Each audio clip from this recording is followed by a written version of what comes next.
हम अपनी जान के दुश्मन को अपनी जान कहते हैं। हम अपनी जान के दुश्मन को अपनी जान कहते हैं।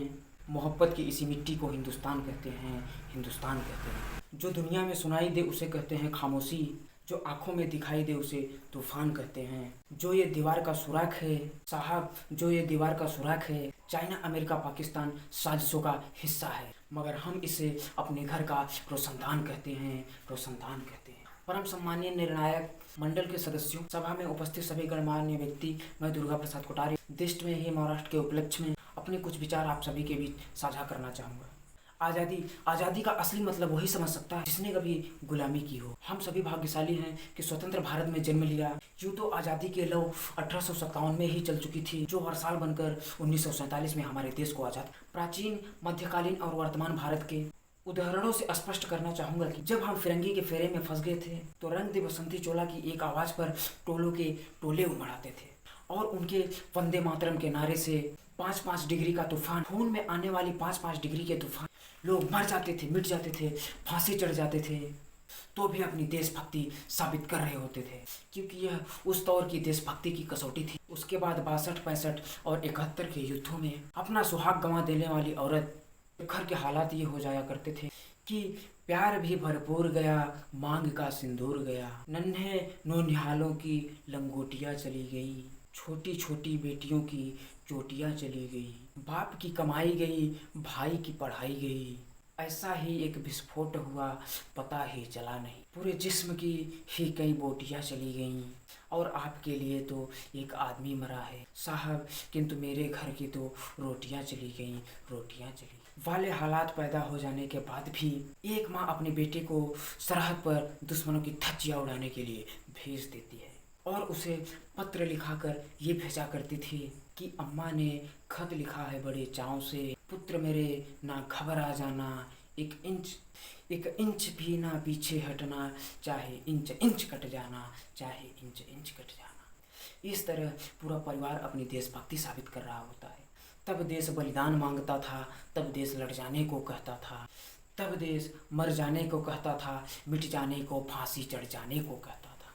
किंतु आज देश लड़ जाने को नहीं कहता, आज देश मर जाने को, मिट जाने को, फांसी चढ़ जाने को नहीं कहता, बल्कि मेरे विचारों में यदि कोई व्यक्ति अपना काम पूरी ईमानदारी, पूरी मेहनत और पूरी लगन से करे ना, तो वही सबसे बड़ा देशभक्त है। मैं नहीं मानता कि फेसबुक और व्हाट्सएप के डीपी को 3 रंग में रंग देना देशभक्ति है। और यदि आप कहें कि एक ही साल में 2 बार हाथ में तिरंगा ले लेना देशभक्ति है, तो मैं पूछना चाहूँगी कि फुटपाथ पर रहने वाला वो बच्चा, ट्रैफिक के छाँव में नंगे पाँव जब वह बच्चा तिरंगा बेच रहा होता है, तब क्या आप उसे देशभक्ति कहेंगे? ये उसकी देशभक्ति नहीं, उसके पेट की भूख की शक्ति है जो उसे ऐसा करने पर मजबूर करती है। क्योंकि ना मस्जिद को जानते हैं, ना शिवालयों को जानते हैं, ना मस्जिद को जानते हैं, ना शिवालयों को जानते हैं। जो पेट के भूखे होते हैं ना, वो सिर्फ भोजन के निवाले को जानते हैं, वो सिर्फ भोजन के निवालों को जानते हैं। अपने परिवार, अपने समाज, अपने देश के लिए समर्पण का भार है देशभक्ति, और हर देशद्रोही के जीवन में आने वाला तूफान है हमारी सच्ची देशभक्ति, ताकि हर देशद्रोही यह समझ सके कि अगर तू परिंदा है तो आसमान तेरा है, अगर तू दरिंदा है तो शमशान तेरा है, अगर भाईचारे से रहना है तो रह इस जमीन पर, वरना ये कब्र भी तेरी है और ये कब्रिस्तान भी तेरा है, ये कब्रिस्तान भी तेरा है। लेकिन एक देशद्रोही से ज़्यादा देशभक्ति तब बहा होती है जब एक बेटा अपने बूढ़े माँ बाप को वृद्धाश्रम में छोड़ आता है। करा होती है वो देशभक्ति जब मुसीबत में फंसे लोगों की जान बचाने से ज़्यादा हम सेल्फी लेकर अपनी लाइफ बढ़ाने में लगे रहते हैं। आज के इस दौर में वो युवा जिनके ऊपर जिम्मेदारी थी अपने देश, अपने समाज, अपने राष्ट्र के आशाओं को बांधे रखने की, वही युवा अब 4x4 इंच की छोटी स्क्रीन पर अपनी कोमल उंगलियों कष्टल मात्र से अपनी भावनाओं को इमोजी भेज रहा है। 4 बोतल रोज का काम मेरा रोज का, अपने भारत का भविष्य तबाह कर रखा है ना। एक ऐसे समाज में जीते हैं जहाँ पर पत्थर के मूर्त को लगाते हैं 56 भोग और भूखे नंगे तड़पते सो जाते हैं, भूखे नंगे तड़पते सो जाते। मजदूर को मजदूर समझकर मजबूर नहीं, गरीब को काम दीजिए, दान नहीं, और अगर दान देने के इच्छुक हैं तो जीते जी रक्तदान दीजिए और मरने के बाद अंगदान देकर किसी मरते हुए को जीवन दान दीजिए। यही सच्चा राष्ट्र प्रेम है। ना सरकार मेरा है, ना रब मेरा है, ना सरकार मेरा है, ना रब मेरा है, और ना ही ये बड़ा सा नाम मेरा है। बस इतनी सी बात का गुरूर है मुझे कि मैं भारत का हूँ और ये भारत मेरा है। परंतु एक वैचारिक बीमारी हमारे समाज में मुझे नज़र आती है। कहा जाता है कि हम दुनिया के सबसे बड़े लोकतंत्र हैं, जहाँ हिंदू पैदा होते हैं, मुस्लिम, सिख, ईसाई भी पैदा होते हैं, लेकिन बदकिस्मती है अब इंसान पैदा नहीं होते, अब इंसान पैदा नहीं होते। और मेरे विचारों में ना हिंदू की ज़रूरत है, ना मुसलमान की ज़रूरत है। राष्ट्र निर्माण के लिए केवल अच्छे इंसान की ज़रूरत है, केवल अच्छे इंसान की ज़रूरत है। ज़रा सोच कर देखिए, ये पेड़ पौधे, शाखाएं भी परेशान हो जाएं अगर परिंदे भी हिंदू और मुसलमान हो जाएं।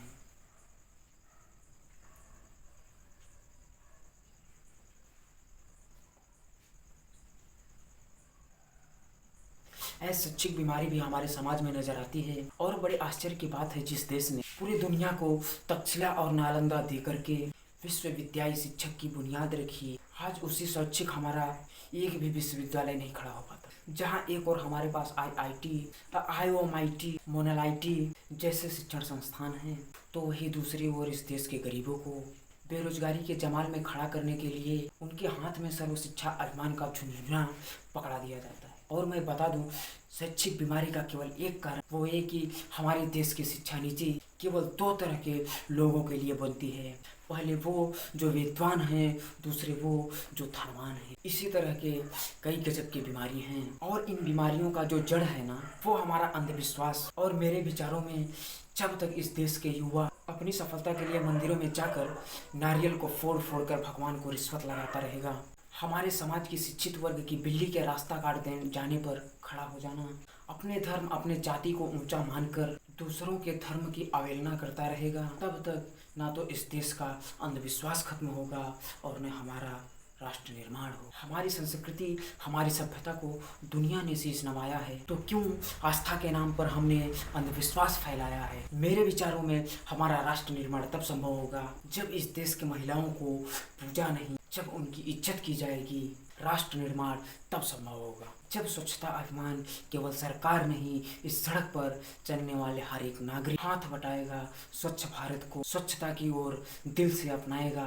असल मायने में हमारा राष्ट्र निर्माण तब संभव होगा जब एक गरीब बच्चा मध्याह्न भोजन के लिए नहीं, बल्कि ज्ञान अर्जन के लिए सरकारी स्कूल की चौखट पर कदम रखेगा। और हमारा राष्ट्र निर्माण तब तक संभव नहीं होगा जब तक एक नागरिक रूप से, जातिक रूप से, भ्रष्ट मानसिक रूप से, अनिवार्य धार्मिक रूप से अंधा, राजनीतिक रूप से गंदा, स्वैच्छिक मान मूल्यों के आंकड़ों में जिन पैपन मया अखंड भारत को खंड खंड करता रहेगा, तब तक हमारा राष्ट्र निर्माण संभव नहीं होगा। बड़ी बड़ी बातें नहीं, छोटी छोटी कोशिशें करनी पड़ेंगी, क्योंकि ठोकर हमें पहाड़ से नहीं पत्थरों से लगा करती हैं। I finger Indian, I finger student, I finger civil this motherland, feel proud today, I finger Indian.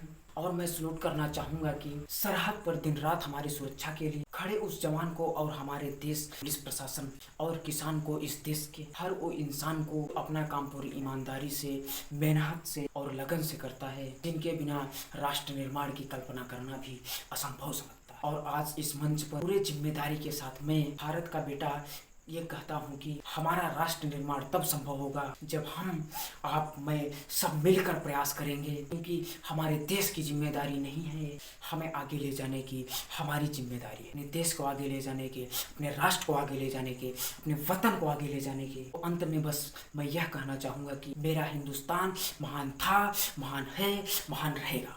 मेरा हिंदुस्तान महान था, महान है, महान रहेगा। होगा हौसला सबके दिलों में बुलंद तो, होगा हौसला सबके दिलों में बुलंद तो, एक दिन पाकिस्तान भी जय हिंद कहेगा। पाकिस्तान ही क्यों, सारा जहां जय हिंद कहेगा, सारा जहां जय हिंद कहेगा। क्योंकि सारे जहां से अच्छा हिंदुस्तान हमारा, सारे जहां से अच्छा हिंदुस्तान हमारा। हम बुलबुलें हैं इसकी, ये गुलिस्तान हमारा है। जय हिंद, वंदे मातरम।